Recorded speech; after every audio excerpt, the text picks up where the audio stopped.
Due to the graphic nature of this program, viewer discretion is advised.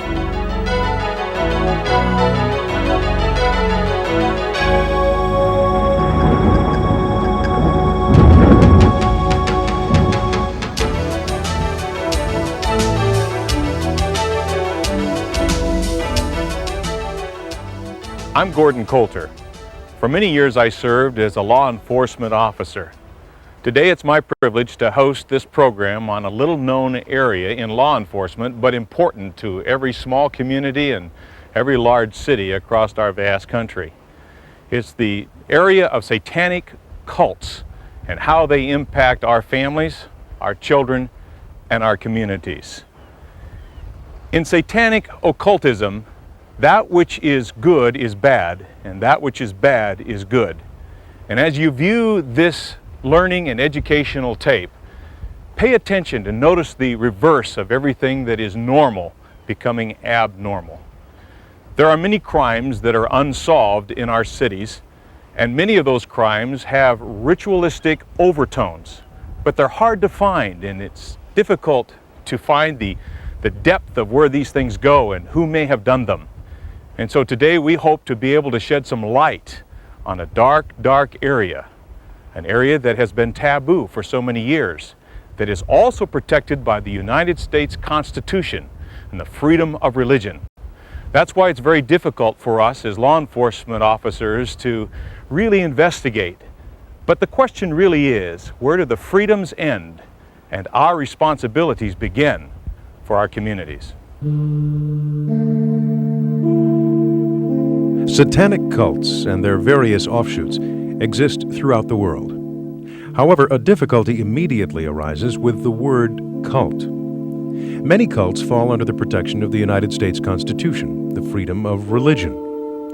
When we talk of cults and Satanism from a law enforcement perspective, we have to tread lightly. That is one of the reasons it is so difficult to investigate satanic cult activities. We know what the satanic cult professes to believe. We know what their potential for violence might be if they choose to be true to their belief. We even have evidence, here and there, that leads us to believe that some sort of rituals are taking place. However, unless we catch them actually breaking the law, or find evidence that leads directly to participants in some illegal activity, we have no case.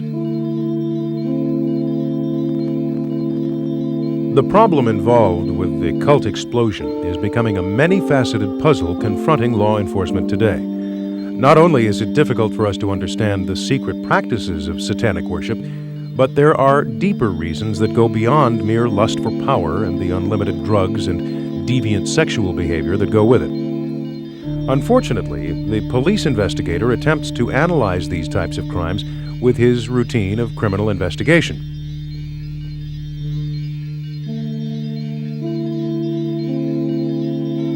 In the cases of satanic practices involving deviant sexual behavior, the investigator forgets the offense was committed by an abnormal person influenced by many strange and complex motivations, and therefore, law enforcement's analysis of the crime and the criminal must be guided by the principles of abnormal sexology.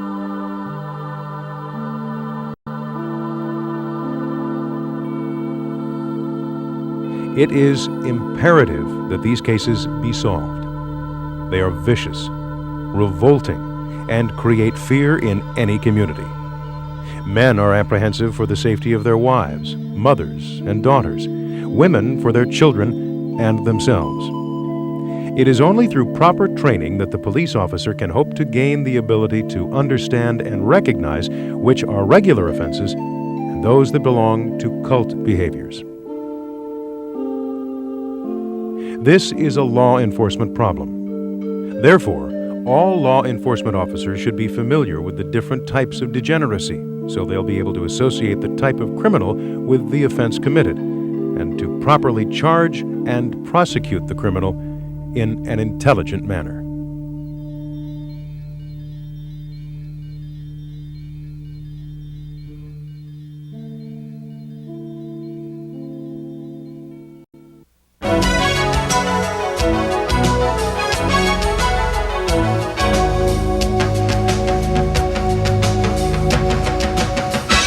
There are three general areas and levels of involvement in satanic occult worship.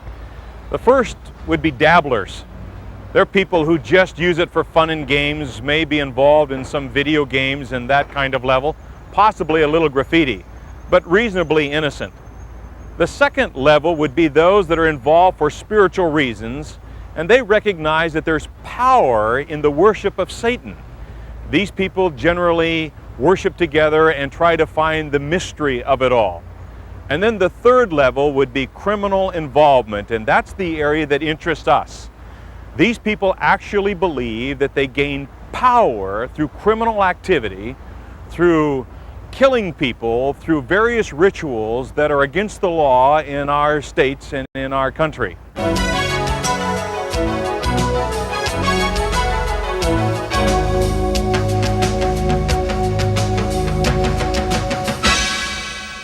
Eric Pryor is a former Satanic high priest turned Christian who now spends his time educating people about the dark side of Satanic cults.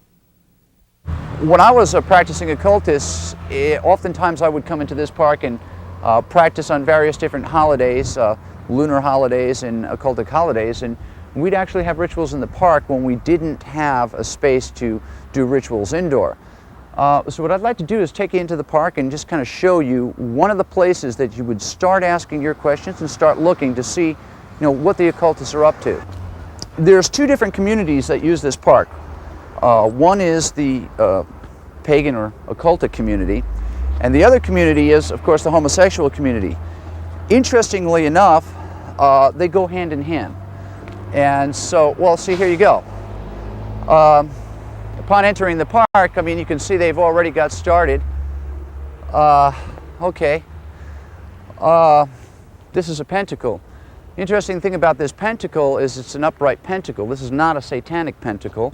Now, the reason why this pentacle would not be considered satanic is because it has one point up.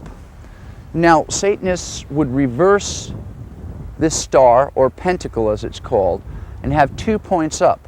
Those represent the horns of Baphomet and or the horns of Satan. But now, right over here, I can see on a tree here, there's a inverted cross. Now this is satanic. This is a very generic symbol. Let me see. It's actually fairly fresh too. This here, of course, is a bastardization of Christianity, and it's a very common symbol. Obviously, they probably had a party or a ritual here within the past night or two. Usually what they'll do is they'll mark, it's almost like a path. They'll mark a path to kind of show you where the action's at. The colors they'll use will be white, red, and black. Those are the dominant colors of the satanic movement. And basically, well, okay, over here, see? Here you go. This, well, see, this is what I'm talking about. Okay, what you're looking at here is called Voodoo Vivi. This is kind of like a coat of arms, if you will, for the demonic. And the implications of this is definitely satanic. When I showed you earlier the one pointed up star as we first came in, and I told you that, the implications of Satanism are 2 points up. As you can see, there are 2 points up here, and someone has made it very clear they were probably worshiping Set, because it says Set here, so it's pretty obvious. Now this here, if I'm not mistaken, looks like a money Vivi. So I wouldn't be surprised if they were here in the park doing a money ritual. And this is very typical. This is the kind of thing that you can expect to see not only on crime scenes, but in areas where occultists hang out. Like gang graffiti, occultists kind of communicate to each other through their graffiti. On the rise there, up here, is a very flat area, concrete area, that is used often. I even frequented it for ritual practice. Well, there you go. You can see from here 666 and an eye. Now that eye above 666 is an Egyptian eye. The eye of Anubis, So I can tell by looking at this eye that these people that were up here were into ceremonial magic. These aren't witches, these are definitely Satanists. You look at these dumpsters, see, this is how they talk to each other. Now, what you see here, this is gang graffiti, okay?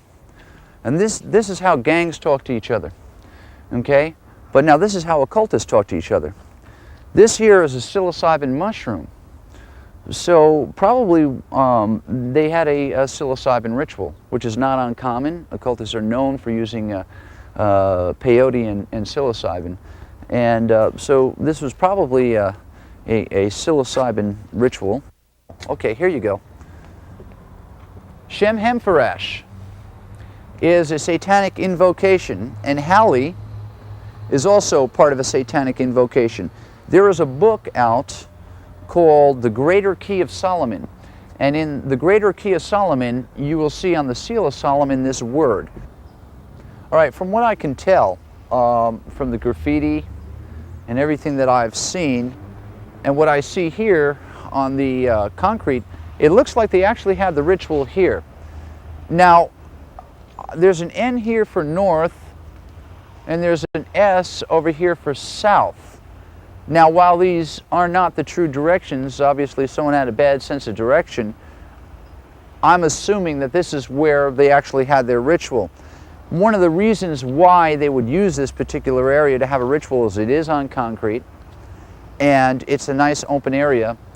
When we used to come up and have rituals and we had a group, we would look for an open flat space.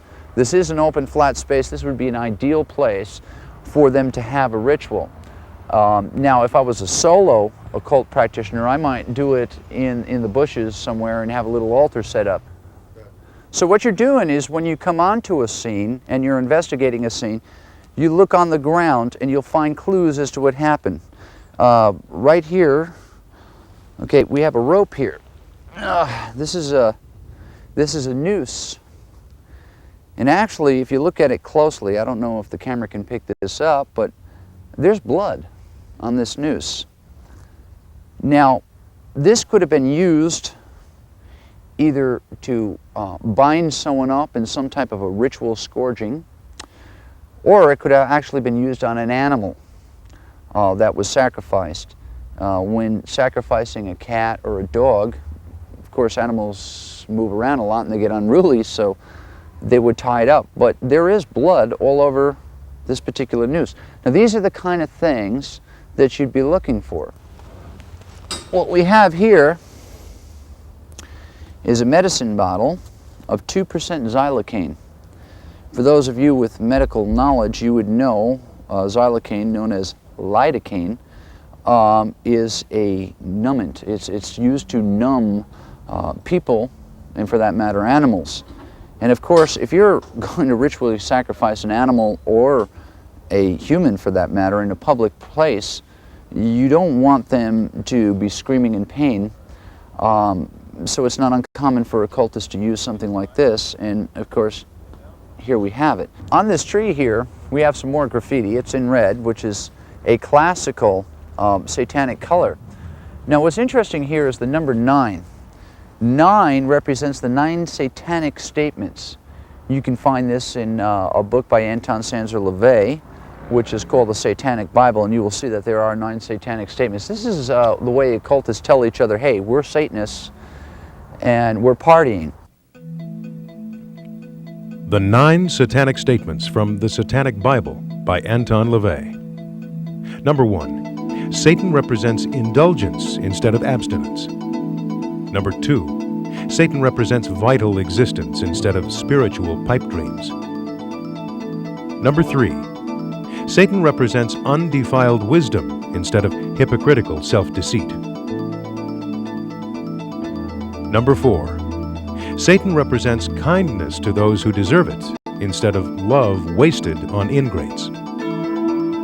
Number 5. Satan represents vengeance instead of turning the other cheek. Number 6. Satan represents responsibility to the responsible instead of concern for psychic vampires. Number 7. Satan represents man as just another animal, sometimes better, more often worse than those that walk on all fours, who, because of his divine spiritual and intellectual development, has become the most vicious animal of all.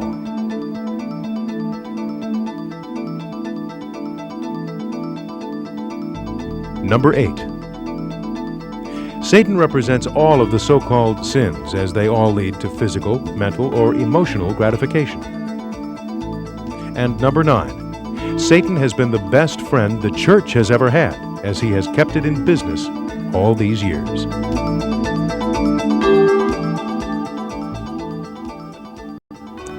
This is the symbol for the Church of Satan, and this is kind of like their crest, their coat of arms, if you will. This would imply that these people either have affiliations with the Church of Satan or perceive themselves to have affiliations with the Church of Satan. Everything that we've seen here indicates Satanism. Different ritual sites will have different configurations and markings, but this gives you a good example of what to look for. First, upon entering the park, the pentacle and inverted cross were displayed. Second, further up the path, we found a voodoo vivi, which indicated a money ritual. Third, at the open cement areas that are common to satanic activity, we found graffiti that showed recent activity. In addition, we found a bloody noose and a xylocaine vial. Fourth, on the way out of the park, we found another inverted cross and the number 9, which, as we demonstrated, represents the 9 satanic statements from the Satanic Bible. Fifth and finally, we found markings indicating that the ritual was by followers of the Church of Satan. Behind me is the city of San Francisco, a city known for the first satanic church in America. Anton LaVey established this church under the freedoms of our country in 1966 and wrote the Satanic Bible. Anton LaVey, perhaps the best-known Satanist in America, compiled his years of cult knowledge into 2 of Satanism's most important handbooks, the Satanic Bible and a companion, the Satanic Rituals. The general practice of Satanism promotes 3 basic areas of attraction: gratification of flesh, gratification of ego, and power. Some Satanists, and a significant number of others, feel that Satanism is a viable way of getting supernatural help because they are too distant from the good God to have any hope of reaching him. The good God and his virtues, such as beauty and joy, are essentially impractical. And it would be easier to catch the notice of an evil God than a good one. To better understand Satanism, it might be appropriate to talk about some of the initiation practices for Satanists.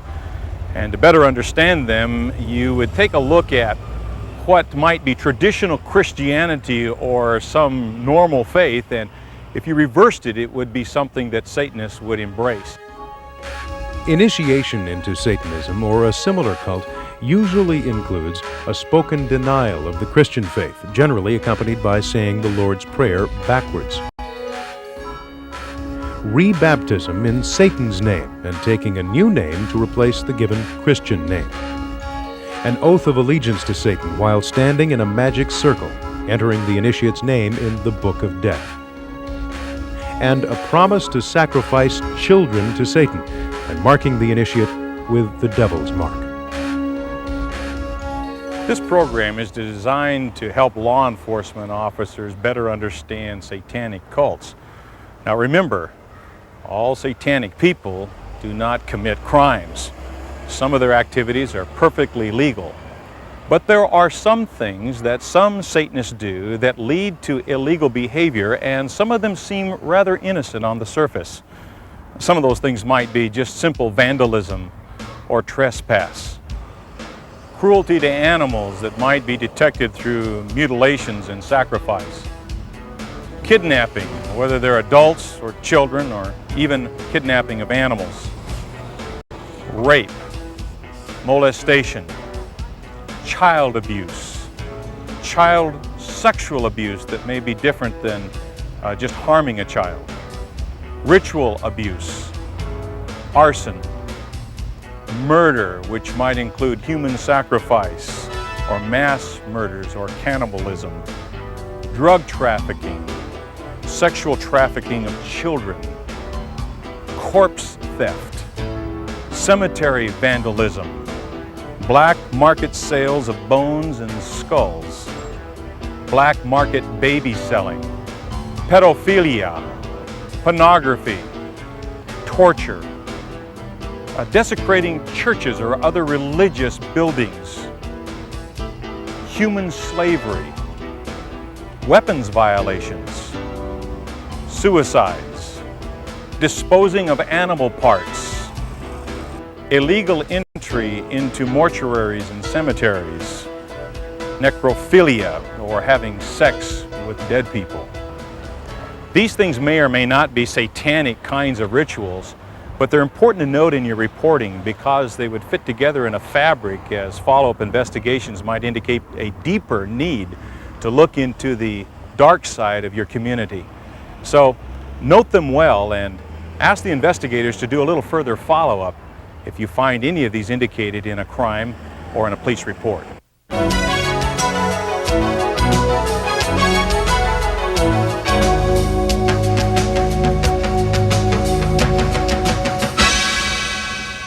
There is a difference between Satanism, voodoo, and witchcraft. And what I'd like to do is show you different altar setups so you can familiarize yourself with how these people operate and their various different paraphernalia.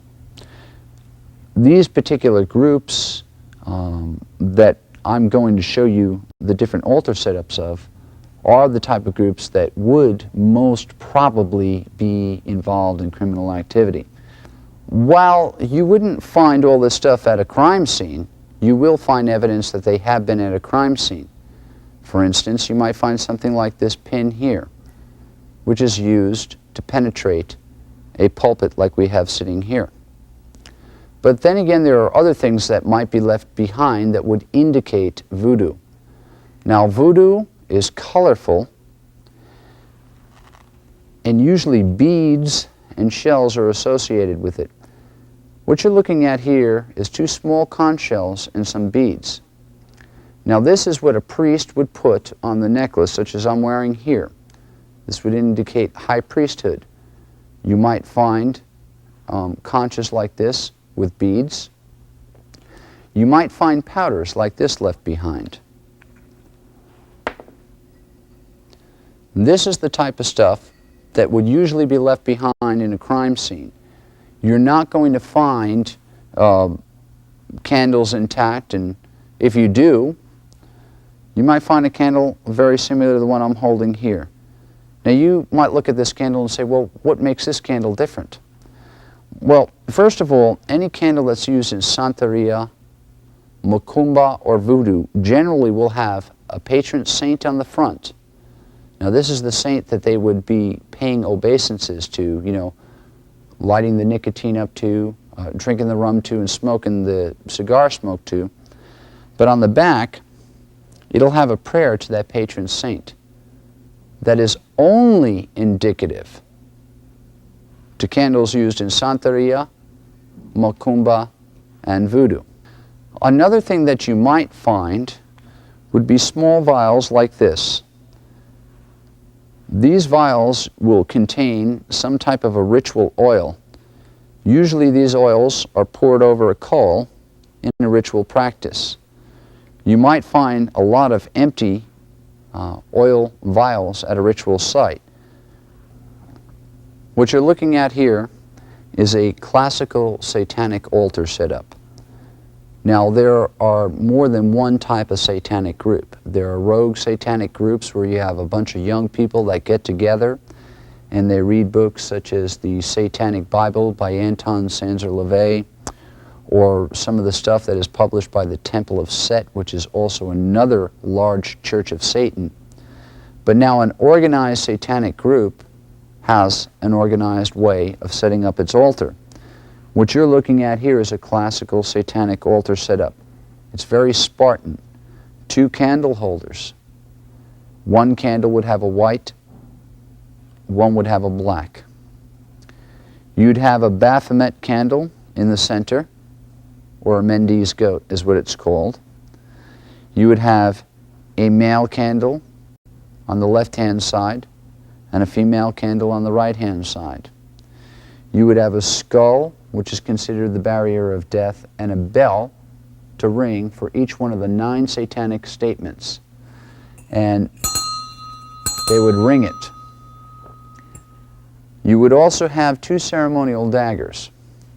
1 ceremonial dagger is actually used in directing the forces of magic, the way occultists would do that, as in directing their powers. And the other dagger, which would be called a bolane, would actually be used in ritual work. If I were going to sacrifice someone, I would use my bolane. It's considered a working knife. So in a satanic altar setup, you're always going to look for 2 knives. Okay, what you're looking at here is a basic witchcraft setup. Now the difference is you don't see the bells. You don't see the Satanic Bible, and you'll see a couple extra things here. For instance, most witches are very adept at using the tarot. Witches are very, very big on an art called scrying or fortune telling. Another interesting addition is that, notice, the candle holders are wooden. Witches perceive themselves to be nature-centered religious belief systems, so that they use as many natural elements as possible. The other thing is, instead of having a ceremonial dagger like we have here that would be used in Satanism, they would just use a very simple 1 dagger. That's called an athame. Now, the athame is used when they charge the wine, which would be in the chalice. The athame would be used when they charge the wine, which would be in the chalice. The salt, which would be in the salt bowl, and the water, which would be in the water bowl, as well as the incense. Another interesting addition we have here is Kyrnos. This is one of the gods of the witches. And the center for any witchcraft altarpiece will have either Kyrnos, which is the god of the witches, or Diana. Another thing that witches will often have on their altar is a mortar and pestle, because they work a lot with pharmakeia, or various different incenses. Now this is an incense we have here that would be used in ritual practice. Notice they're very bright in color. There are many different kinds. These are the kind of things that you might find left over at a crime scene. You might find little piles of colored, it looks like chalk, but it's not chalk. It's actually incense. And if you were to take it and smell it, it usually has a very fragrant smell. Another thing that you'll find is usually there's chalk. There's usually a piece of red chalk and a piece of white chalk. This is used to draw a circle around the ritual area, and it's called a boundary between the worlds.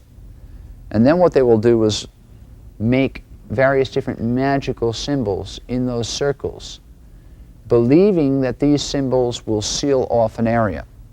Now, witches are known for their artwork, their drawing of symbols, their use of colored powders, and of course the use of natural products like wooden candle holders, even wooden knives. And so this would be more indicative of witchcraft. As you have seen, the difference between the items you might find on an altar from the various different occult styles is subtle. When you pay attention, you'll see that there is indeed a distinct difference. These differences will give you the understanding of the type of group you're dealing with. And when you know the type of group you're dealing with, you'll also learn to understand how they think, where they'll congregate, and where they'll be.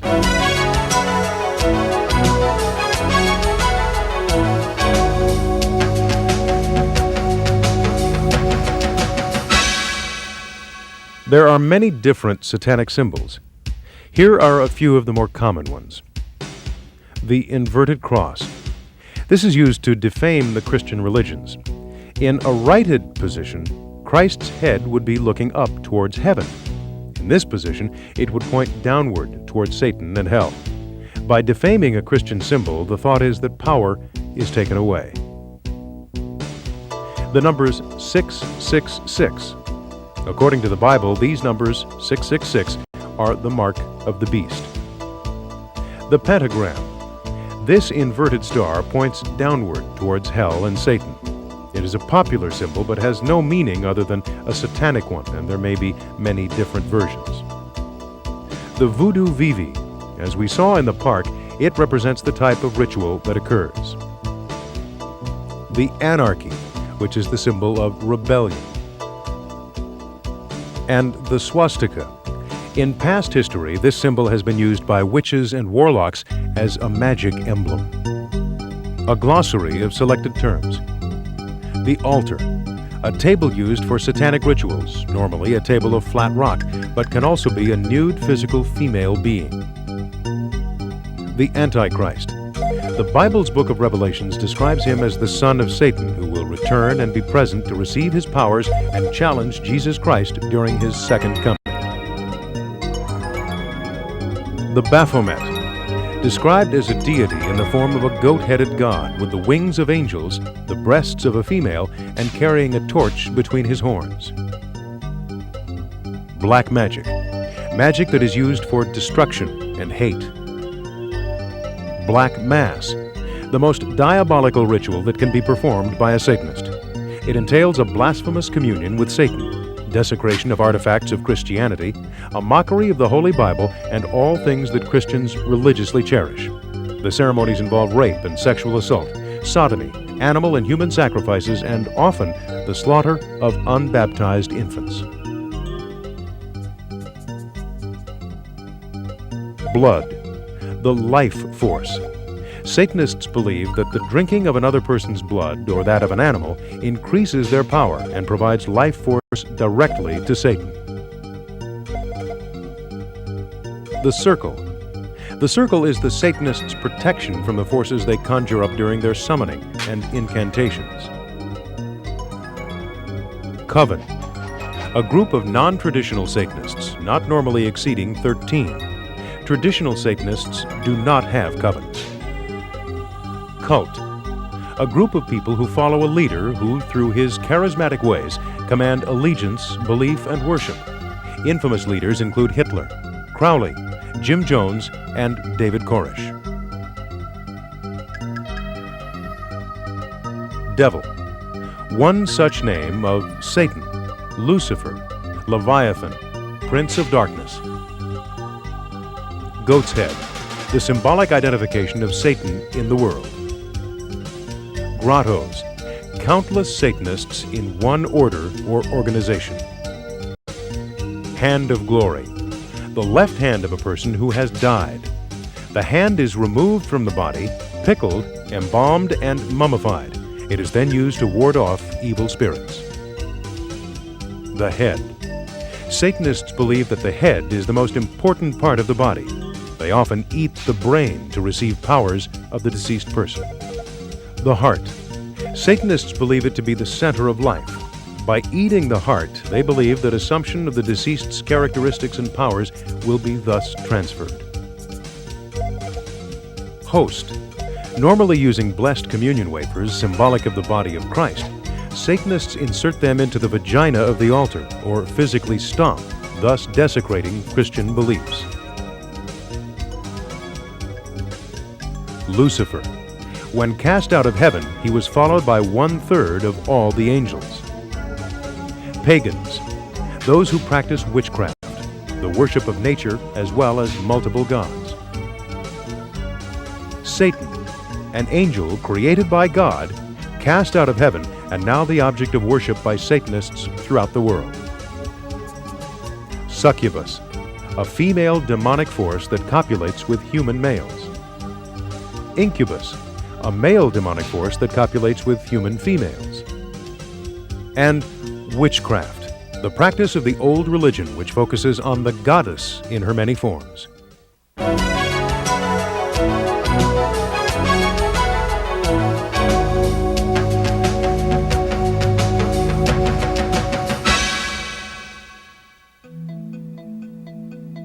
Perhaps one of the most despicable crimes in general, and in particular among Satanists, is that involving a child.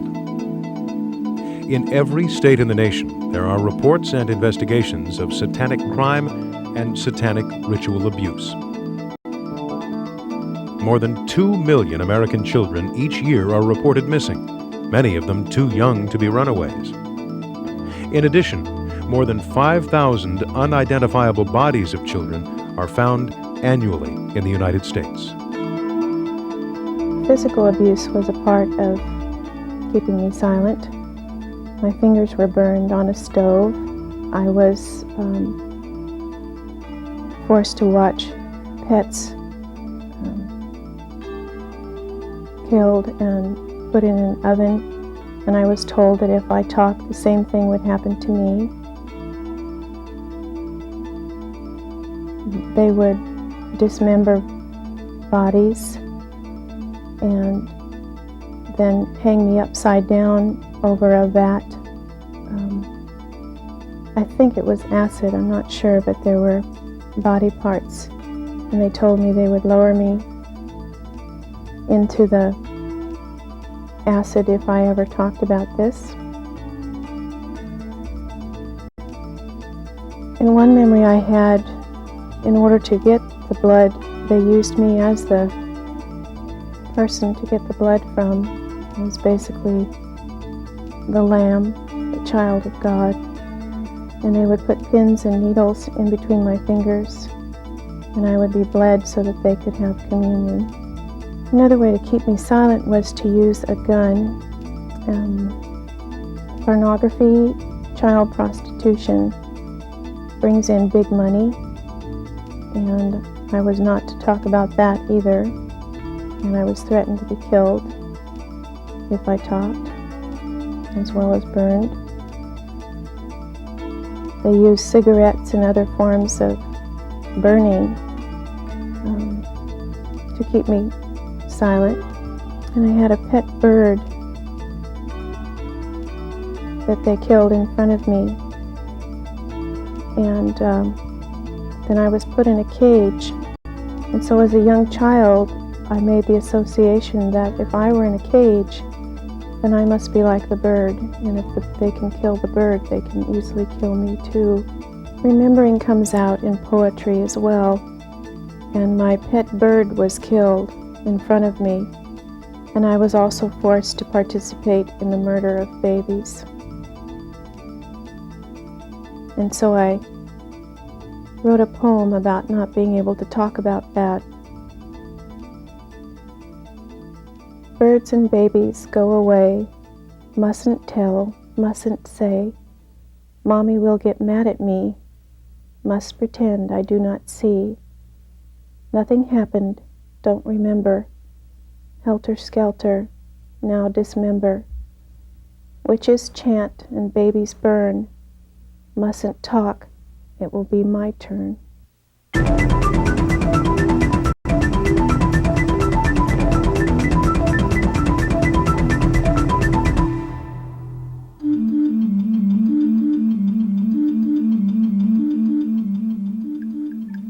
Symptoms characterizing satanic ritual abuse and sexual abuse in preschool-aged children.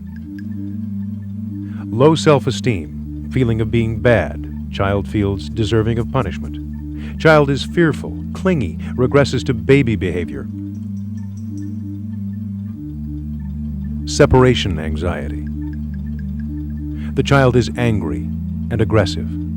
The child acts wild, uncontrolled, hyperactive.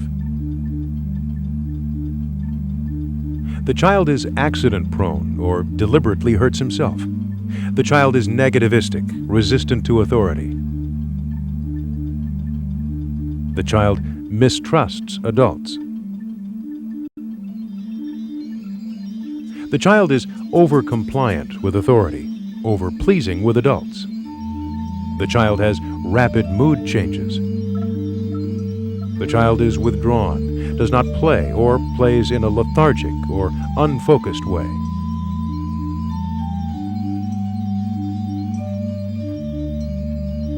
The child exhibits a short attention span. The child does not learn. The child's speech is regressed and babyish. He has delayed speech or speech disorder. The child's speech production decreases significantly.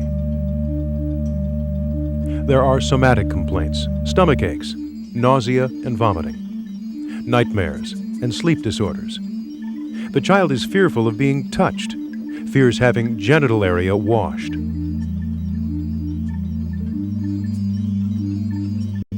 The child touches his genitals or masturbates excessively.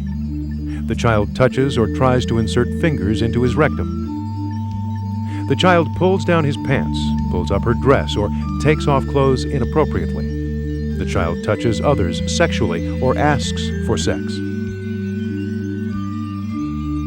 The child is sexually provocative or seductive. He or she complains of vaginal, anal pain, burning when washed or when urinating or defecating.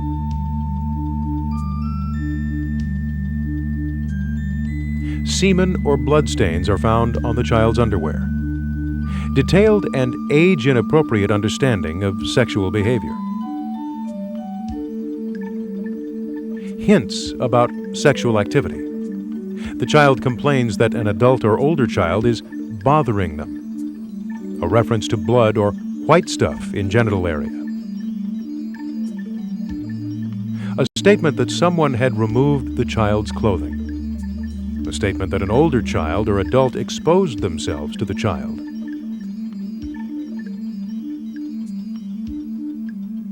A child's statement that he or she touched an older child's or adult's bottom, vagina, rectum, mouth, etc.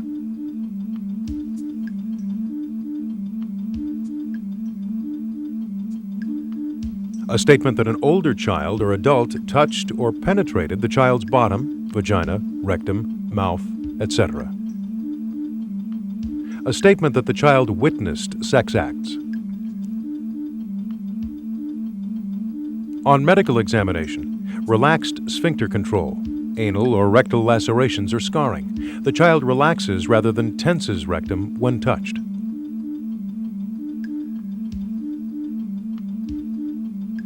On medical examination, enlargement of vaginal opening, vaginal laceration or scarring in girls, sore penis in boys, blood or trauma in the genital area. On medical exam, venereal disease.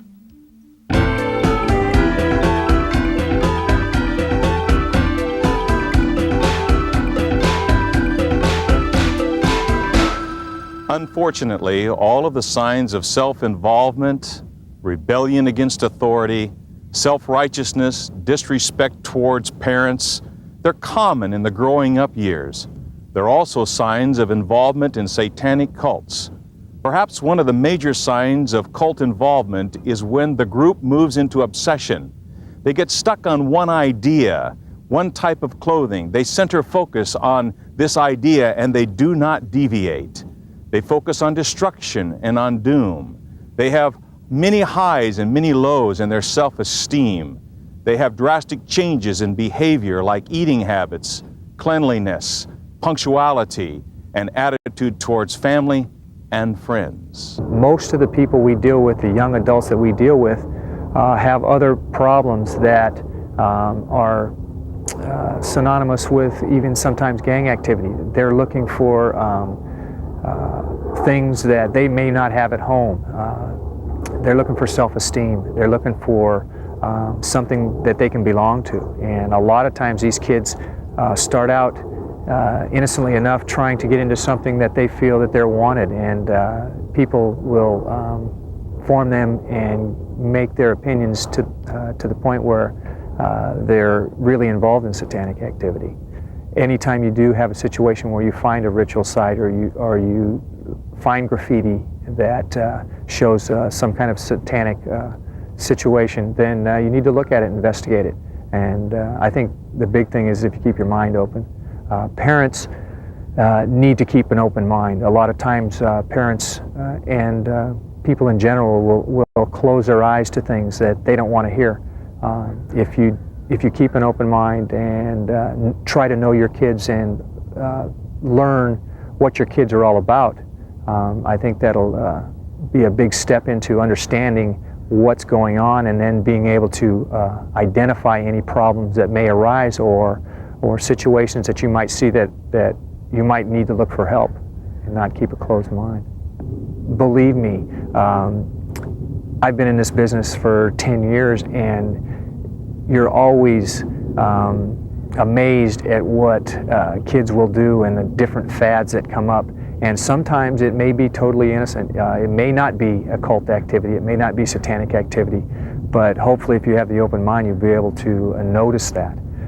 When we get involved in some of these training groups, we try to talk to PTAs and school administrators and things like that, not only just in occult activity, but just keeping an open mind on what teenagers are all about nowadays. And they may be involved in this stuff. They may be what we call dabbling in some kind of occult activity. It may be just a rebellion on some form of Christian upbringing, something to get your attention. As you observe kids that may be involved in satanic cult activities, be patient, be watchful.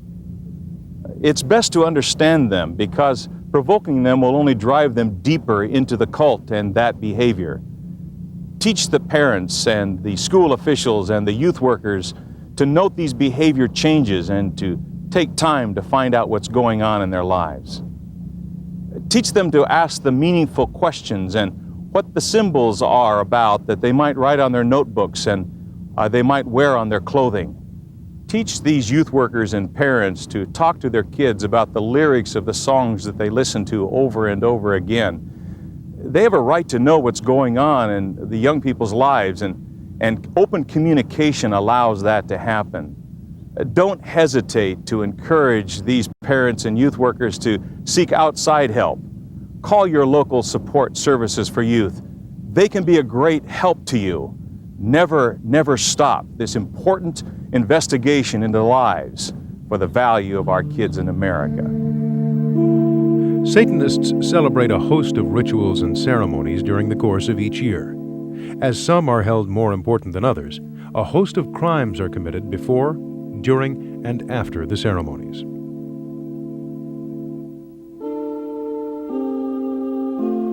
On January 7th, the celebration of St. Weinbald is held.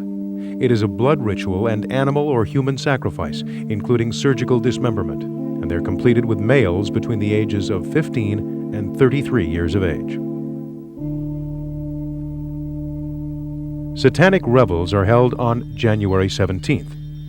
A sexual type of ritual, anal, oral, and vaginal activities are found with female victims ranging from 7 to 17 years of age.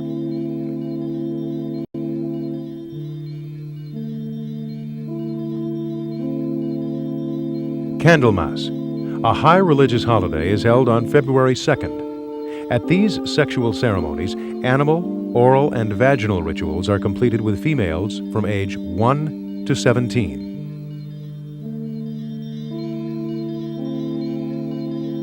February 25th signals Beltane, a blood ceremony. Communions are held with blood filling the chalice. Animal dismemberment and sacrifices are common to this ceremony.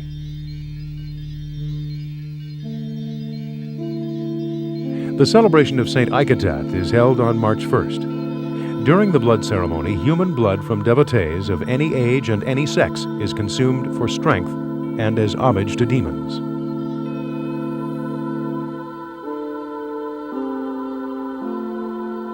The spring equinox, March 20th, a celebration of orgies including anal, oral, vaginal, or bestiality sex between devotees of any age and any sex. Sacrifices are common. April 21st to the 26th is the time of preparation for the grand climax. Kidnappings of women, children, and animals are common. Thus, the victims are held until April 26th to May 1st. A demure ceremony for corpus de ball. Age group includes infants and females up to 25 years of age.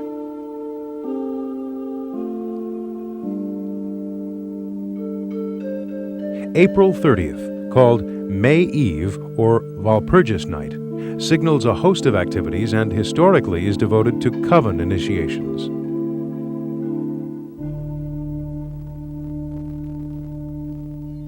June 2nd brings about anti-Christian ceremonies using blessed wafers and blood mixtures for many blasphemous purposes.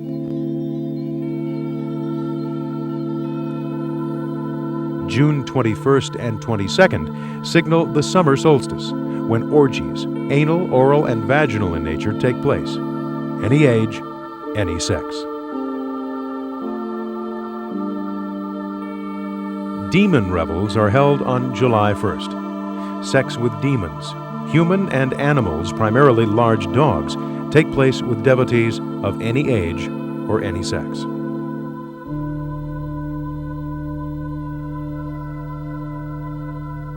July 20th to the 27th signals the time for additional kidnappings and holdings of victims for the July 26th Grand Climax and August Eve festivities, which include sacrifices.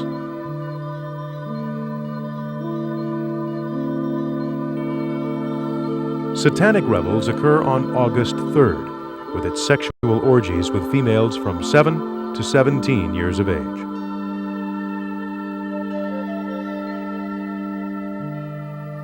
The coveted marriage to Satan takes place on September 7th, at which time human sacrifices of groomed devotees occur. The age group is female, 1 to 17 years of age.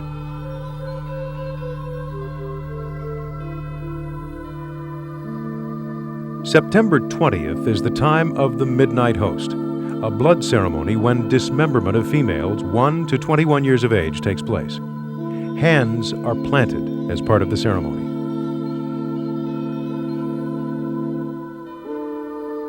September 22nd, or Michaelmas, entails anal, oral, and vaginal orgies that also include bestiality with any age or sex devotees.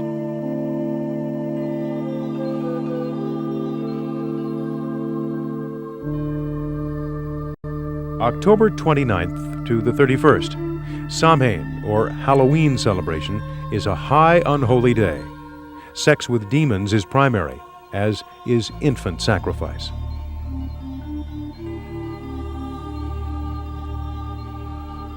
On November 1st to the 4th, Satanic revels again occur.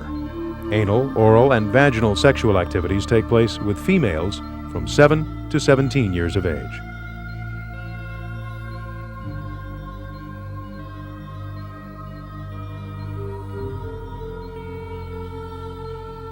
And December 22nd, or the winter solstice, entails orgies with any age and any sex. And on December 24th, Demon Revels is a demure ceremony and a signaling of the high grand climax. Any age and any sex is included in these ceremonies.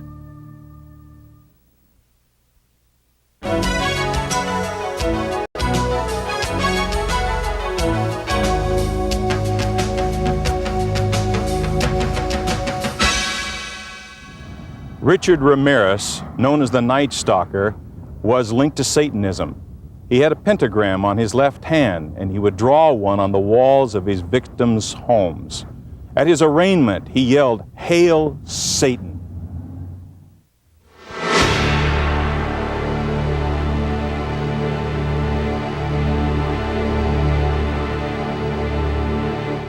Richard Berkowitz, also known as the Son of Sam, that famous New York case.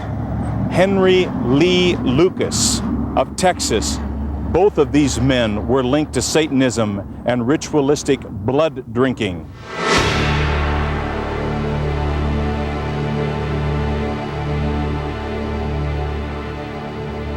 Stanley Dean Baker of Massachusetts. At the time of his arrest, he had one of his victim's fingers in his pocket, and he was charged with dismemberment. He stabbed his victim 27 times, and he ate his heart.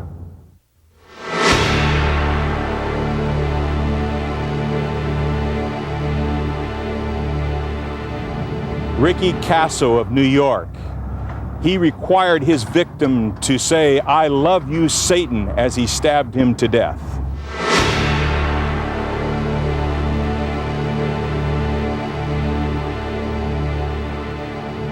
Carl Drew from Massachusetts. His satanic cult killed a 20-year-old woman, decapitated her, they kicked her head around, and then later he had sex with her body.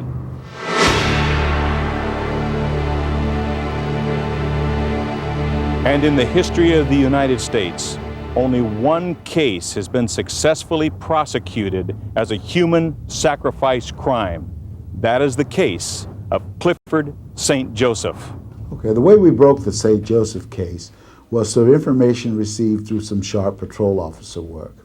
A couple of our patrol units that operated in what we call our Southern District responded to what was a drunken party. It appeared to be a drunken party.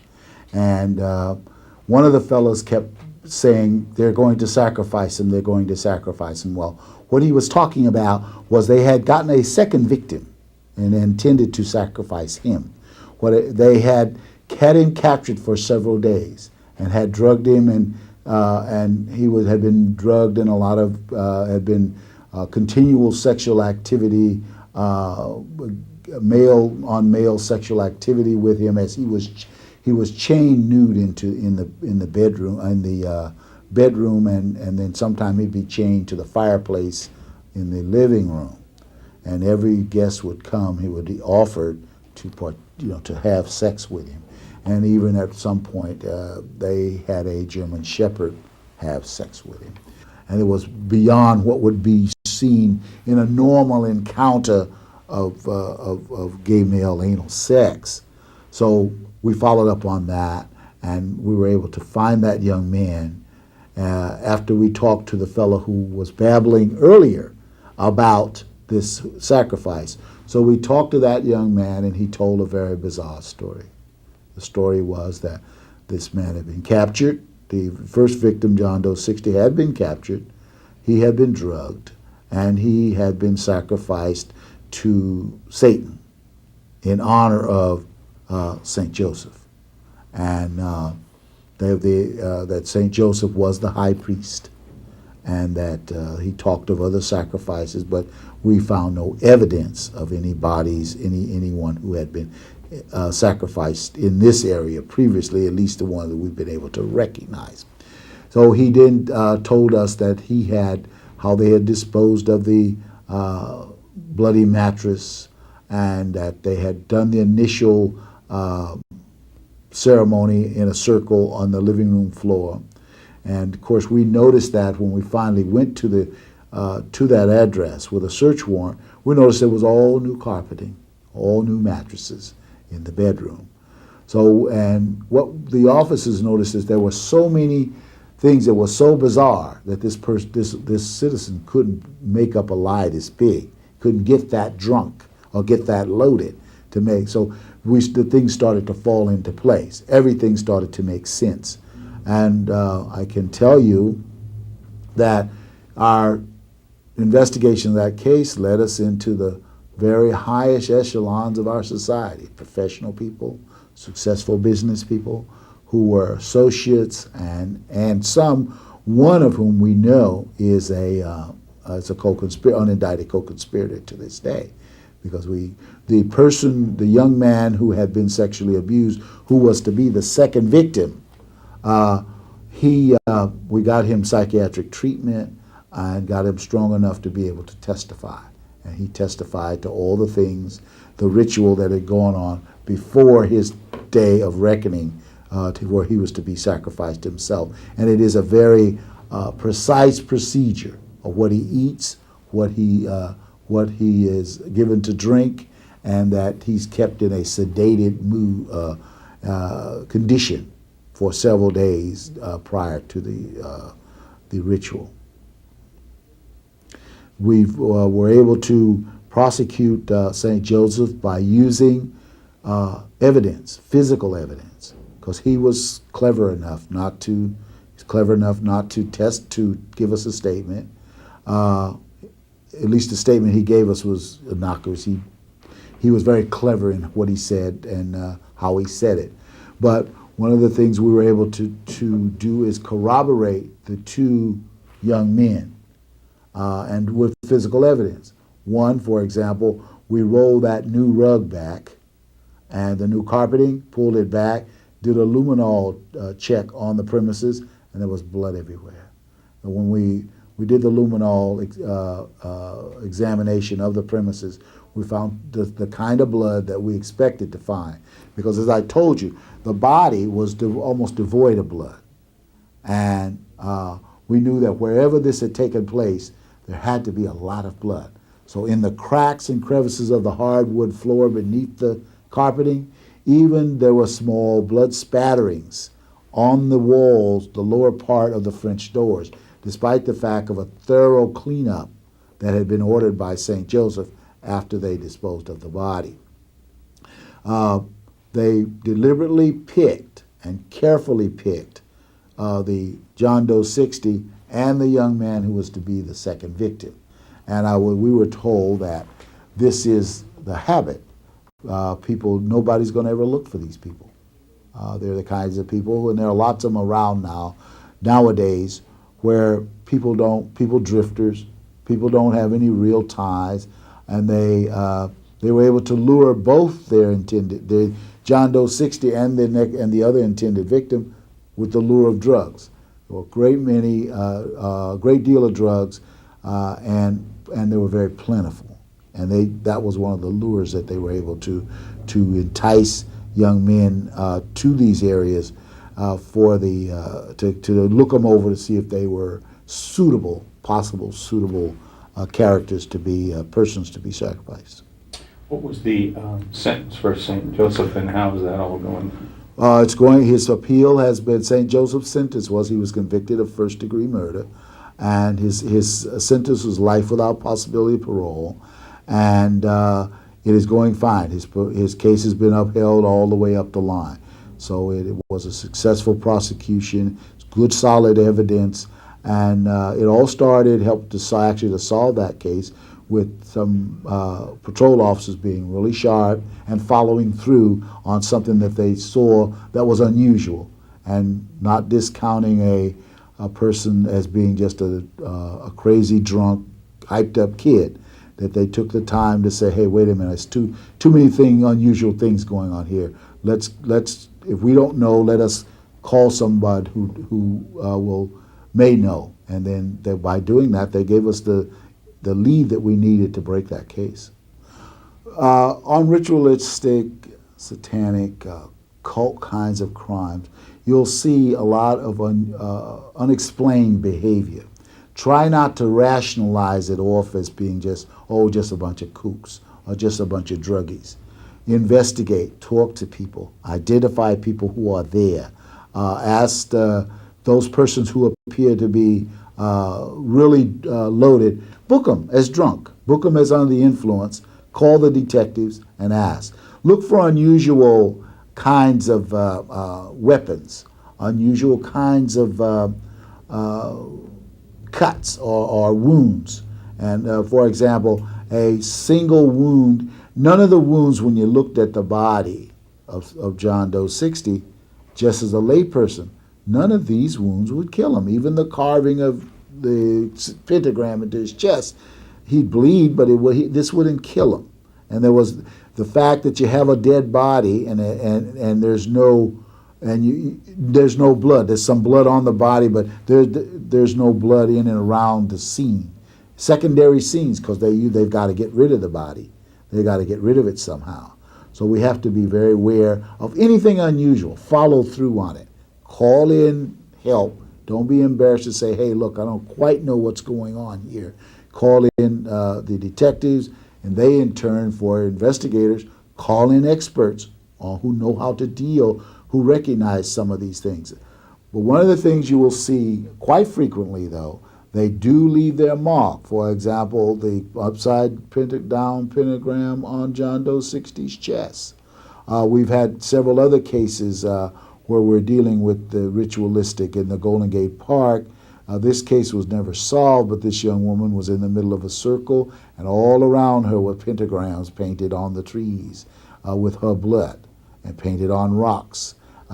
They display the body in certain ways. If the body appears to have some ornamentation on it that doesn't fit, for example, maybe some beads or some kind of pin or pendant that doesn't fit the rest of their clothing. There's a case I can call several years ago where the body was found, and this would be a different ritualistic group, for example. The body was in a circle, the head was decapitated, there were feathers sticking in the exposed part of the neck, and all around the body was corn, kernels of corn. And we later learned that this was a part of a sanctifying of a cauldron by killing an individual, by sacrificing an individual. Though, by the way, the head did turn up. We were told by experts that it would turn up. Now, this came out of a whole different part of the society, but it's still a different kind of ritual, where many times there's a big controversy in some parts of the country now as to whether or not to allow the religious use of animals. And I think the Santerias did win that case, that they can use animals in their religion. Well, you'll see things like this. Don't be alarmed, just document it well. Document it very well. Know who's involved, and recognize it when you see it. And probably the grave robbing is what most patrol officers are going to run. They're going to run into grave robbing, stealing ornaments from churches. You start getting a rash of stealing, because they have to have, sometimes they want to get, even though they're satanics, they have to get something that's blessed. So there'll be church robberies. So if you start getting a series of church robberies, or any church robbery where the motive is not totally monetary gain, it's some kind, relics are missing, like chalices and different religious ceremony items. Look for that. Other things I can think of now is that they also deal with certain animal horns and parts and stuff like that, certain statuaries that you'll find on a premises, and the bodies that appear to be part goat, part human, all in a man, part man and body, and you'll see lots of candles. They use lots of candles of different colors and stuff like that. But there are a number of experts around who study this phenomenon, and as I said, based on my experience and studying, particularly with the St. Joseph case and a couple other cases that have had some dabblers around, we capture that material, read it, learn about them. It's just like any other part of our society. It's here, and we as law enforcement officers will deal with it. We have to deal with it. And the best way to deal with any problem is to understand it. In investigating homicides, there are some very obvious ritualistic markings that will appear on a body that is the result of satanic killings. But some of the markings are a little more subtle.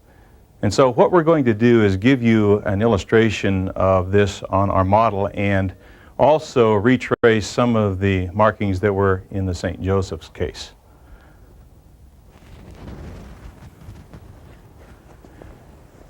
You'll note on our model that there's oftentimes a cut that goes from behind the ear all the way down to the throat. You'll also notice that on the carotid, this right here would be cut where the blood would have been drained, and oftentimes there's wax laid on it to cover it up afterwards, after the body has deceased. They will also put wax over the eyelids after they're deceased, and so those would be some of the head markings that would indicate a ritualistic killing. Another area that's obvious in these kinds of ritualistic carvings would be the pentagram or the inverted pentagram on the right and the left side of the upper chest. This oftentimes is the signature of the high priest. Another area that you might find satanic ritual carving is in the stomach area.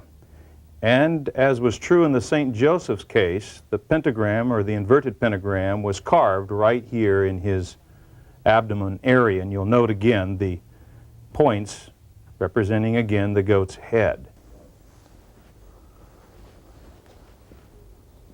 Another area we'll want to note is the foot area.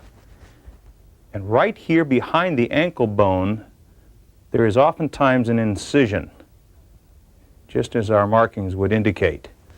And beyond that, on the bottom of the foot, they will sometimes cut the flesh and peel it back.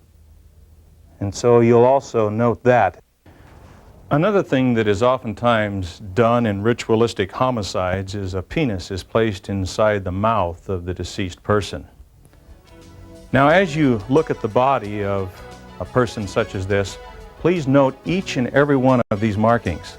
You might just see one of the markings. It could be just the carotid, or it might be just the marks behind the ankle, or as obvious as the pentagram.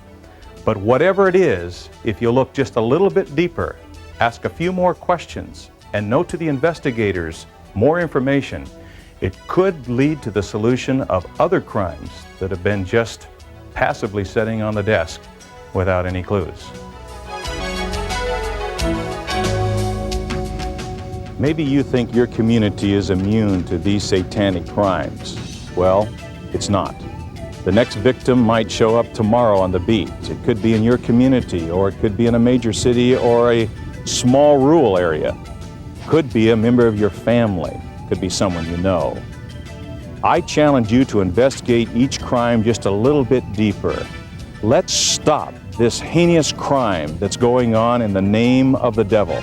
Let's stop it before it takes another victim. Let's stop the Richard Ramirez's and the Clifford St. Josephs before they kill one more innocent person.